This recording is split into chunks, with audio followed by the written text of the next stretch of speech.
gamers. Now, what we have here today is a guide, because a lot of people watch Beasty guides and they're like, oh my god, there's so much information. I'm going to break it down for someone who doesn't know the game that well and understand how these things play out. So we're going to be watching this from the French side, not the English side, because I know that this build will most likely be wrong. And we're going to go look at what the French does and work from there. Now, when we're playing French in general has a little bit of an edge right now, because they also get to go professional scouts. You have enough to make your first knight. You're able to be quite aggressive pretty early on and keep your opponent in their base while you clean out the rest of the map. So what we can see is the scouting pattern goes all the way to the middle, and we then go to the side. Now, this is not the most optimal for this poor scout. He got a little unlucky and did not run into any of them. But you can see a similar pattern here when you look at this bad boy. So this guy, he's going through the middle and going a little bit further to try and get as much as possible. So you try to see what your opponent is doing and go from there. Now, what we're going to be doing is we're going to be switching over to these. As we can see, both of these guys are going for the 7 split. The 7-1-7-2 split. So both of these guys, slowly but surely, you leave 7 on food and you go onto gold from here.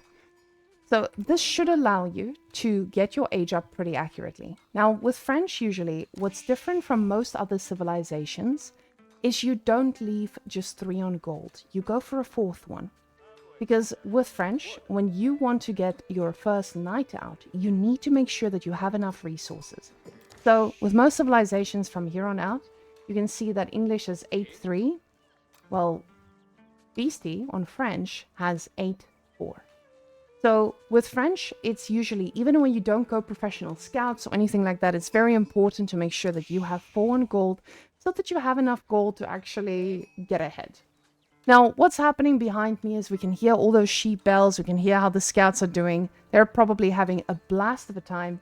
And what we're noticing here at the top is that Beasty is 1 villager ahead. And again, I'm going to reiterate this. French has faster villager production. So 17 seconds versus 20. So eventually that does catch up and they do get a little bit of an edge. Now we see instantly what he's aging up with is a school of cavalry. We do not move our villagers here from the gold, because the gold villagers need to keep chopping. They need to get every little bit of gold they can to be able to afford the knight. But now what I want you to keep a close eye on is he removes the food villagers, but he keeps 6 on them at this point. Slowly, we can see he gets the mill. Now the mill gets dropped here because he wants to be able to click up the upgrade Professional Scout. So Beasty now just going for the normal age up. And while he's aging up, I just quickly want to talk about Prairie in general. When you're playing French, it's very important to get food. French is a civilization that needs a lot of food to make units. And when they run out of food, that heavy pump that they have at the beginning, because their knights are so strong, it's really, really difficult to come back from that. So that's why many French players open up with 2 scouts instead of just 1. But if you're just starting out, 1 scout will do the job. Try to keep the 1 scout alive and try to keep looking at it. A good habit that I have formed, let me show you. So what I'm doing right now is I'm key binding 2 things. My scout and my TC. So what I'm doing is I'm trying to keep an eye on my scout the whole time. But even if I'm not busy losing him or running him into the town center, I'm constantly seeing what's going on here. And what I want you to notice now, the moment Beasty aged up, he was able to afford a Royal Knight. So the Royal Knight is going to be very happy coming out of here. But we see he had 9 on food the whole time because, or he rallied onto food, because it's very, very important to just constantly get that income to be able to afford a knight. Now you can see people at this rank usually don't float resources unless it's for a reason. And the reason here is Professional Scouts. So this man, he's going for the 4 villages on gold here, but not to make another knight like most people would. He's going to go and get Professional Scouts from here. Because if you are French, you need that food and you need a lot of it. So you can see he's constantly running around with the scout, trying to find a spot to send his first knight. Because the first knight is on the way. So we go back to our TC, make sure our villagers are producing the whole time. Very important. Always make villagers. And Now he sees what his opponent aged up with. When French sees this, he's able to know that, hey, there's going to be a king out. And when the king comes out, it's actually going to be able to defend against that first knight that comes out. Now, I'm keep binding the knight. So I have eyes on my scout, eyes on my knight, and eyes on my TC to bring everything back to the middle. We see that both of these players have queued up professional scouts. So, with English getting professional scouts, the reason he's doing this is most likely just to deny food from the French. Because, again, the French is in a really good spot right now. They're able to get ahead because of this one singular knight that puts so much pressure. And now, he just keeps producing scouts. So you can see, he's just making scout after scout after scout and rallying them onto the deer. Because the moment professional scouts come out, he's going to be able to get this pretty quickly. And you can see he still gets enough resources, 11, 6, 7 right now. So let's quickly go look at that base. Why are we on 11, 6, 7? So from here on out, you can see he's getting upgrades. He is still waiting for his professional scouts. And right after professional scouts, we see survival techniques. The survival techniques is important for French because it gives your meat gather rate a little bit more. And because you're using professional scouts to go and hunt the deer, you are going to be having a lot of hunted meat. But you see both players, they're basically doing the same thing. Both of them are going for scouts, but the difference is English had to invest resources into getting a stable, while French gets a stable for free as his landmark.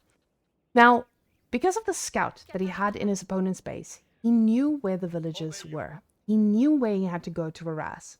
And this knight is now easily going to be able to get in here and take down a villager. Because if you open with a stable, you risk exactly that. If you're playing against French, you're going to be struggling against knights because, you know, they're pretty quick.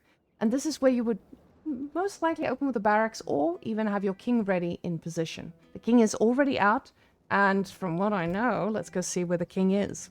The king is on the other side of the map. The king is looking for the same thing the knight was looking for. The king is looking for damage. He's going to go around the map and try to find damage. But when you know there's a French knight on the way, you cannot afford to send it out that far. So let's continue and see if Beasty takes one down. So French knights, he does take unnecessary damage, and the knight does survive. But now you can see he's like, oh, I need to get a barracks, because now spearmen will play a crucial part, and Beasty is just going to constantly run in and try to do damage. But you can see this knight is taking a very high amount of damage. This is not what you want to be doing with your knight. Your knight is very important, and what we're seeing here now is basically a useless knight. This knight is just... he's just there to cause vibes and make sure people are a little bit scared. A Beasty is never going to stand still in his base, because with French, it's about your unit movement. And what I want you to notice, oh, the king doing exactly the same, but he also gets caught out a little. Beasty, on the other hand, he's made a tiny wall against this, because he knows how to deal with knights. They're not going to be able to charge in here if there's nothing to protect it. So here, there was no good place for a wall, so Beasty spawned a little bit better for these tiny walls. But now you can see, Beasty had to go for a second knight here. And now that he has 5 scouts on the map, he feels confident in being able to get all the deer he wants. So you see, what's happening with all these scouts is, he has built them. So if we go back here, let me switch players. So now that he has this landmark, you can see where he shift click. Now it's just going to be knights. But once you get to a point where you're making professional scouts, you go over here and you right click on top of every deer while holding shift. And that means you don't even need to think about it again. Your scouts are just going to go pick up all the deer that they are shift clicked onto. So you might as well just leave them be, and now you start producing more knights. Because with French right now, you are in such a good spot. You have 3 extra villagers. You're living a pretty good life, while your opponent is just waiting to see where the next knight is coming. And let's go see where the next knight is going to attack. So, oh, press the wrong button. Let's go see. You're currently chasing down the English king. The English king, unfortunately for this guy, he has a heal. The knight will catch up and smack him in the ass, but he will keep going, running to safety. And now we have to ask ourselves, where is that second knight? And soon, where's the third knight? Because the third knight is arriving. Beasty knows, just lost a very expensive unit, but Beasty knows that this guy is also professional scouting. So he's going to try his best to do as much damage to these as he can. And you can see both of these players are trying to deny some of the deer. They don't want you to go get them all for free. Now, with French, again, you want to be constantly on the map. You constantly have to send your resources forward. We see that English not really used to having so much food, especially with professional scouts. He's farm transitioning, because that's what English is used to. And that's why in this meta, it becomes really difficult to adjust your build, because now all the resources are different. Now, with the French boys, let's go see what they're going to be doing. But again, they're going to be active, and that's the most important part. So these two knights, most likely going to have their own group, and these ones as well. So if you break your knights up into two groups, you can easily attack from two sides, because, as you can see here, there's a bunch of spearmen in this wood line. You most likely do not want to charge into 5 spearmen. So what you would optimally do is you would try to take two groups of knights, one group to come from this side and one group to come from that side, because most players are not able to split up that group too easily. But what Beasty does is he tries to shut down more of the free food because he knows that's going to be his. But again, very important not to lose your knights like this, because this can be game ending. Now, he keeps running his knights around and he tries to kill the deer so that the English can't pick them up too easily. But the spears are causing a little bit of trouble now. But you see Beasty, he's getting more upgrades and he's getting more knights at the same time. English, on the other hand, though, he has castle in mind. He realizes, I killed quite a few knights. I'm in a pretty okay position. I should probably go for castle. The spearmen now, not too focused on the knights, but the knights, again, constantly active around the base. You need to make sure that you're always around your opponent's base, keeping these units busy, because if you're not doing it, he will be doing it. And this is now where the double group begins. We can see the one knight is attacking here, while the other group is keeping all the spearmen busy.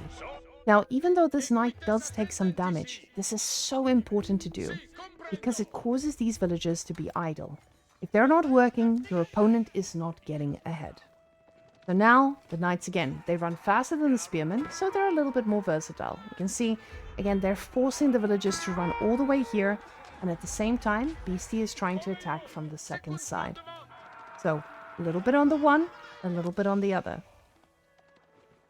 This English guy holding himself together pretty strong. And Beasty realizes, hey, I've lost a lot of knights. And this is now where my yapping will end. So, behind all of this, you see that Beasty has 19 on gold. Now, we only have 19 on gold if we want to go for, most likely, getting your... what is that? Royal Institute? If you get your Royal Institute, you need a lot of gold to get your upgrades. But if you're going to go for the Guild Hall, you can also have a lot on gold and try to go for a faster Imperial while keeping your opponent busy. Now, I don't think he's such a greedy goose, but you do have those two choices. The reason Beasty is going for Guild Hall is most likely because he already lost quite a bit of knights. I think he's lost knights by now. So that means his push is not as strong as he wanted it to be. He won't get that much value from going for the Royal Institute. So the Royal Institute, the landmark, gives you some Imperial Age upgrades like Royal Bloodlines. There we go. That's the one. So with Royal Bloodlines, your knights just have more HP. But when you go for the Guild Hall, it's the safer option because it just generates resources for you passively. And that's exactly what's going on now.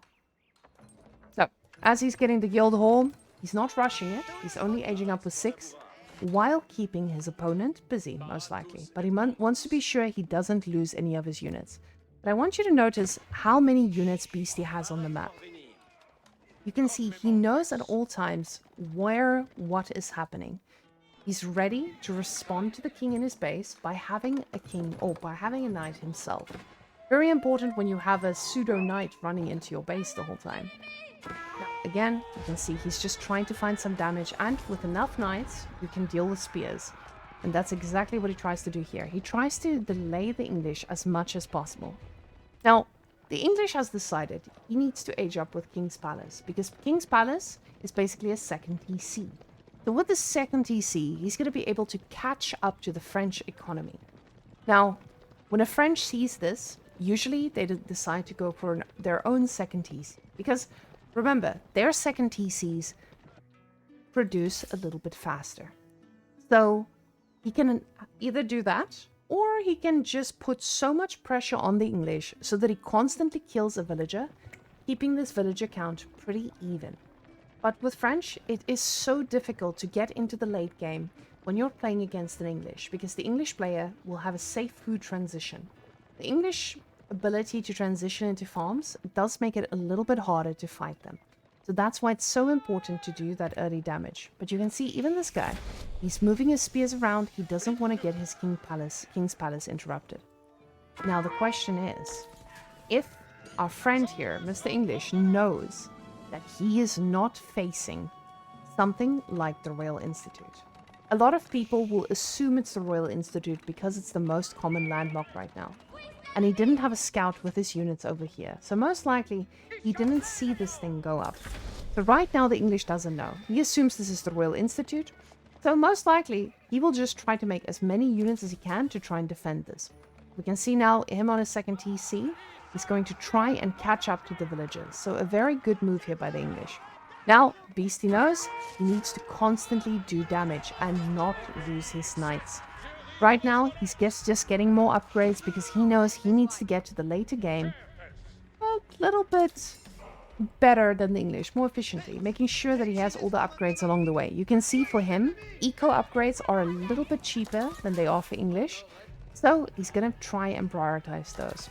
With these knights and with the scout, he sees that the monastery is already down, but Beasty is already ready and he's going for the relics himself. Because you have your opponent locked in his base, you can now have control of the map. And it's actually a lot easier to try and get the relics yourself when you're playing against someone who has to respond to what you do. Because right now, the English is not controlling the pace of the game. The English is responding to what you are doing. And that's the seat you want to be in as French. You want to be in the driver's seat. And the moment you fall out of the driver's seat, that's when you lose games with French. So now we see again, the knight groups are completely split up. He's got a knight group over here, and he's got a knight group over here. So this is going to allow him to attack from two sides and force his opponent to have to respond on both sides. So with French, that is one of your biggest strengths. You want to make sure that you overwhelm your opponent with the units. You can see these scouts are still running around. They're still trying to find some some deer. But because you are French, your knights can take quite a punch, and Beasty feels a little bit more comfortable diving in. You can see he does have +1 upgrade here for the ranged attack, because he likes to dive. Now again, the second group, ready to attack, because he knows I've got the attention of my opponent. And now, just like that, because they're on the other side, he can do the same.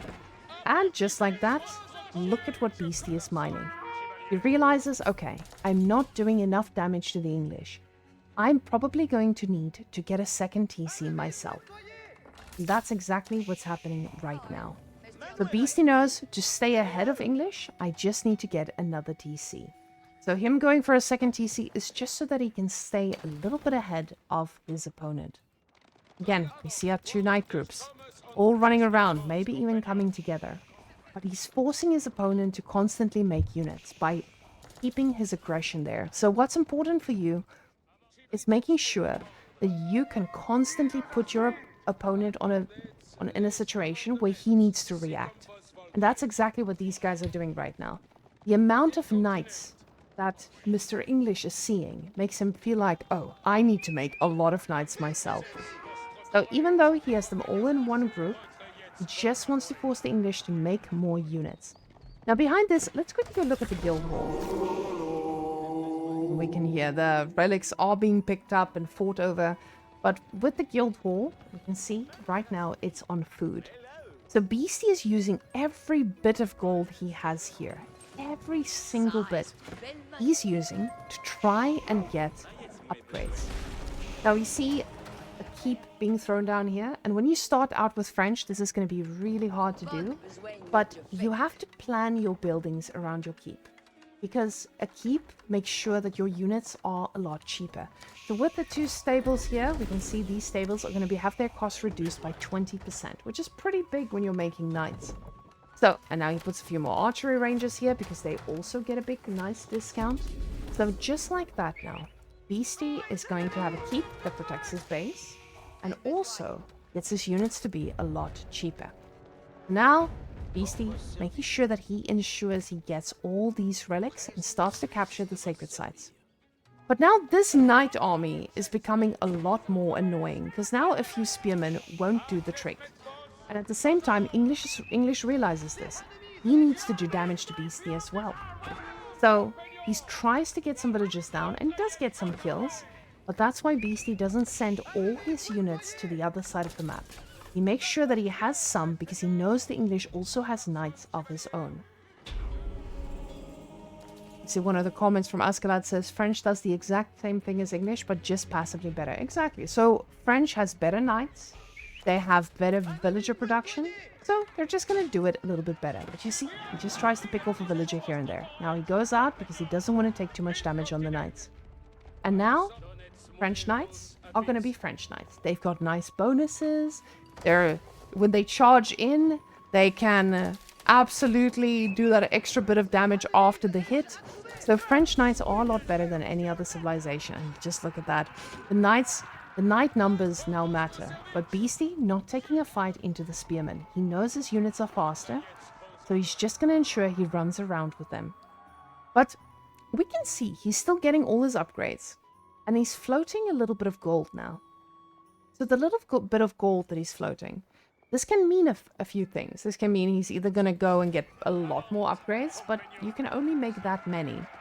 Or you're going to go back to the guild hall and you see how much food is inside here.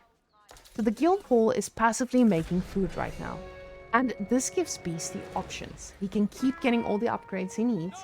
And when he's ready, he can stop. So when he stops, he can just press that button and pick up all the resources and go for Imperial Age. Right now, these knights just keeping the army busy, and you'll notice he's not dragging the army closer to his base. He's trying to drag the army inside the opponent's base because he knows he can keep the army busy inside the base and he can do whatever he wants behind this. Not always the best to lose your knights, but you're going to do it too, and you're probably going to lose 5 of them because that's just how we work and how hard it is. And again, 2-prong attack. One on the one side, one on the other side, to ensure that you keep your opponent busy. And the French knights just reign supreme. See, they are cleaning up quite a bit, and it's going to cause some idle time, not just for the villagers, but also for the knights, because knights are a very active unit. So you have your 2 raiding parties at all time, fighting on each side, and it just forces the opponent to have idle villagers and constantly have to sit there and react. And behind this, he's now getting sacred sites. He's getting keeps on the sacred sites because he's in control. He uses the knights in his opponent's base to constantly put pressure on him. Now the knights, they're looking for another opening. These knights are at the back. He knows the English doesn't know where he is. And at the same time, he knows those spears just chase them all around China. So now they can go in again and pick off a few villagers. And behind this, because he's on 2 TC, he's slowly getting ahead with all those vills, while cleaning up one thing every now and again. So this is very important when you're playing French. You just need to be in the driving seat. And I think that's going to be the TLDR for this. What we can see now with the amount of gold that's being floated here, this is a very clear indication of what is about to happen. Once you pick up all these resources, you can instantly go to Imperial, and then your knights are even spicier. But you can see on the English side, that is just not possible. English doesn't have the economy for this. English is chasing you around. English is in shambles right now. And that's the power of French, just to be able to control. And you can see Beasty knows that he is about to be raided by the English man because he also has knights. So he also tries to wall and get this into a safe area. But French crossbows, I believe here, they are ready for it. He will lose a few of these, but they do pretty well against knights. So you can see he doesn't mind trading these to keep those villagers alive and healthy. Now, Beasty has pressed the button. He's picked up all the food from the guild hall. And this allows him to just go for Imperial. While English right now, he's struggling. And with the red palace that he's chosen, he's taking control of most of the map. He's already gotten a keep on the one sacred site and on the other one. So, what are we going to do from here on out? We are just going to let Imperial come and make sure that we have enough gold to get upgrades. So, we have to ask ourselves, okay, now our gold's depleted. Where do we go? Now, with all the relics that he has, this is not going to be too difficult to do. And another keep, another keep, another keep. But we can see that he's already shift-clicked these guys onto the gold here. This is a very risky position to put yourself into because, you know, the English does have some knights. But the Arbs are in position to try and defend the villages as well. So now, when you look at what the next steps are. Oh, we see English quickly try to follow up as well. But the Berkshire he's placing just doesn't have the same level of control. It's an aggressive Berkshire, but it's not being aggressive towards anything useful at this point. If you have your Berkshire in your base, you can easily defend it here, but this Berkshire is just a reactionary Berkshire. It's not an optimal Berkshire. And now the Sacred Site timer will keep ticking.